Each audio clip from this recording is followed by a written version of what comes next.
Hello friends, எல்லாருக்கும் வணக்கம். இன்றைக்கி நம்ம ஆதி சமையல் யூடியூப் சேனலில் குழந்தைங்கள்லேருந்து பெரியவங்க வரைக்கும் எல்லாருக்கும் ரொம்பவே பிடிக்கக்கூடிய உருளைக்கிழங்கு சிப்ஸ் எப்படி பண்ணுறதுன்னு பார்க்கலாம். அதுக்கு முன்னாடி எங்கள் யூடியூப் சேனலை ஃபஸ்ட் டைம் பார்க்குறீங்கன்னா மறக்காமல் சப்ஸ்கிரைப் பண்ணுங்கள். கூடவே பெல் பட்டனை கிளிக் பண்ணுங்கள். அப்போ தான் நாங்கள் போடக்கூடிய எல்லா வீடியோ நோட்டிஃபிகேஷன் வரும். வாங்க இப்போ வீடியோக்குள்ளே போகலாம்.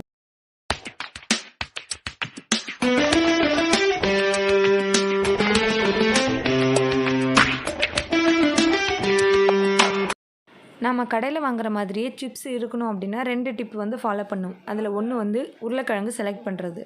உருளைக்கிழங்கு நல்ல விளைச்சலான கிழங்காக இருக்கணும், அதே சமயத்தில் முத்தின கிழங்காக இருக்கக்கூடாது.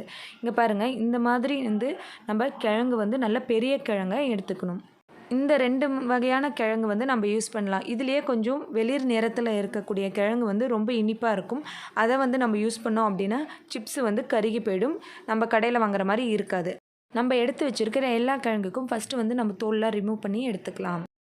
ஒரு பாத்திரத்தில் நம்ம தண்ணி எடுத்து வச்சுக்கலாம். இதில் நம்ம சிப்ஸு சீவக்கூடிய கட்டையை எடுத்து அதில் மெலிசான பிளேடு மாற்றிக்கணும். அப்போ தான் நம்ம சீவக்கூடிய உருளைக்கிழங்கு எல்லாமே மெலிசாக வரும். அதே மாதிரி சிப்ஸும் நல்லா கிறிஸ்பியாக வரும்.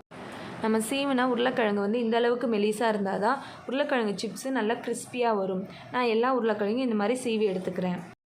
இந்த உருளைக்கிழங்கு எல்லாத்தையும் நம்ம தண்ணியில் 2லேருந்து 3 தடவை நல்லா கழுவி எடுத்துக்கணும். அதில் இருக்க ஸ்டார்ச் எல்லாம் ரிமூவ் ஆனால் தான் உருளைக்கிழங்கு சிப்ஸு இன்னும் நல்லா கிறிஸ்பியாக வரும். நல்ல ஒரு க்ளீன் காட்டன் கிளாத்தில் நம்ம சீவி வச்சுருக்க இந்த உருளைக்கிழங்கு எல்லாத்தையும் நம்ம நல்லா ஸ்ப்ரெட் பண்ணி விட்டுக்கலாம்.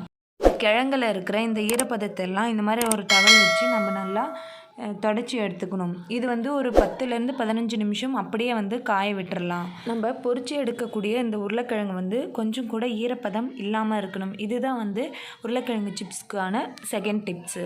இப்போ நம்ம ஒரு வானலில் ஆயில் ஆட் பண்ணியாச்சு. இது நல்லா சூடானதுக்கப்புறம் நம்ம சீவி வச்சுருக்க இந்த உருளைக்கிழங்கு எல்லாத்தையும் போட்டு நம்ம பொரிச்சு எடுத்துடலாம்.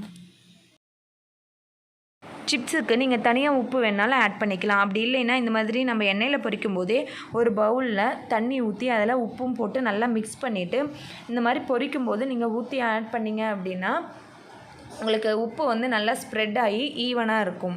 நான் அந்த மாதிரி தான் ஆட் பண்ணியிருக்கேன். இங்கே பாருங்கள், சூப்பராக மொறுன்ட்டு நம்மளோட உருளைக்கிழங்கு சிப்ஸ் ரெடி ஆகிடுச்சு. இதை நம்ம இந்த பபிள்ஸ் அடங்கினதுக்கப்புறம் ஆயிலேருந்து எடுத்துடலாம். இதே போல் நான் சீவி வச்சுருக்கிற மற்ற உருளைக்கிழங்கையும் நான் பொரித்து எடுத்துக்கிறேன். சூப்பரான கிறிஸ்பியான உருளைக்கிழங்கு சிப்ஸ் வீட்லேயே ரெடி ஆகிடுச்சு. இந்த 2 டிப்ஸு ஃபாலோ பண்ணி நீங்களும் உங்கள் வீட்டில் உருளைக்கிழங்கு சிப்ஸு செஞ்சு பாருங்கள். எப்படி வந்ததுன்னு சொல்லி கமெண்ட் பாக்ஸில் கமெண்ட் பண்ணுங்கள். வீடியோ உங்களுக்கு பிடிச்சிருந்தா மறக்காமல் எங்கள் யூடியூப் சேனலுக்கு சப்ஸ்கிரைப் பண்ணுங்கள். உங்கள் ஃப்ரெண்ட்ஸுக்கு ஷேர் பண்ணுங்கள். இந்த வீடியோவுக்கு லைக் பண்ணுங்கள். தேங்க்யூ.